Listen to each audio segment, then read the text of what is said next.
नमस्कार. स्वागत आहे तुमचं आपल्या यूट्यूब चॅनल सोनाली रेसिपीजमध्ये. तर आजची खास रेसिपी आज आपण बनवणार आहे. अगदी तोंडात टाकताच विरघळणारी रेसिपी आहे. गुरुद्वारामध्ये मिळणारा कडा प्रसाद किंवा गव्हाच्या पिठाचा शिरा. खूपच सोपी व खूपच चविष्ट रेसिपी आहे. लहान मुलांसाठी तर ही रेसिपी एकदम बेस्ट आहे. कुठलाही छोटा समारंभ असो किंवा पूजा असो, तुम्ही ही रेसिपी प्रसाद म्हणून तयार करू शकता.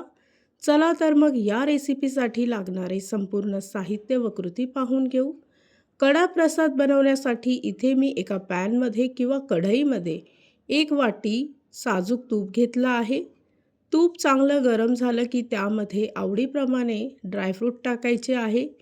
1 मिनिटासाठी ड्रायफ्रूट चांगले फ्राय करून घ्यायचे. ड्रायफ्रूट टाकणं हे पूर्णपणे ऑप्शनल आहे. त्यानंतर त्याच वाटीने 1 वाटी गव्हाचं पीठ यात टाकायचं आहे.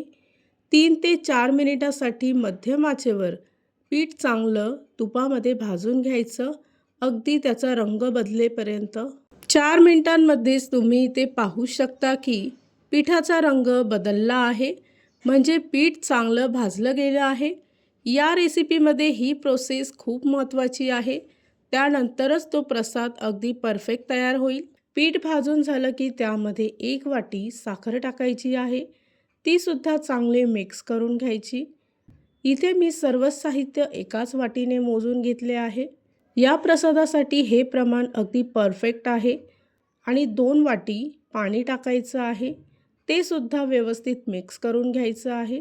सर्व मिश्रण चांगलं 2 ते 3 मिनिटासाठी एकजीव करून घ्यायचं.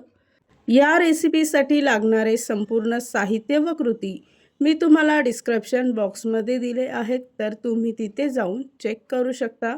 मिश्रण घट्ट व्हायला सुरुवात झाली की त्यामध्ये फ्राय केलेले ड्रायफ्रूट टाकायचे आहे व पुन्हा एकदा सर्व मिश्रण मिक्स करून घ्यायचं. इथे आपला कडा प्रसाद तयार झाला आहे. ही रेसिपी तर तुम्ही नक्की ट्राय करून बघा, तुम्हाला खूपच आवडेल. तयार केलेला प्रसाद एका प्लेटमध्ये काढून गार्निशिंग करून घ्यायचा आहे. जर का तुम्हाला हा आजचा व्हिडिओ आवडला असेल तर प्लीज लाईक, शेअर आणि कमेंट करा. चॅनलवर नवीन असाल तर सबस्क्राईब करा. सबस्क्राईब केल्यामुळे काय होईल, ज्या वेळेस मी रेसिपीचा नवीन व्हिडिओ अपलोड करेल तर त्याचं नोटिफिकेशन तुमच्या मोबाईलवर येईल. आणि पुन्हा भेटूया आपण अशीच एक रेसिपी घेऊन.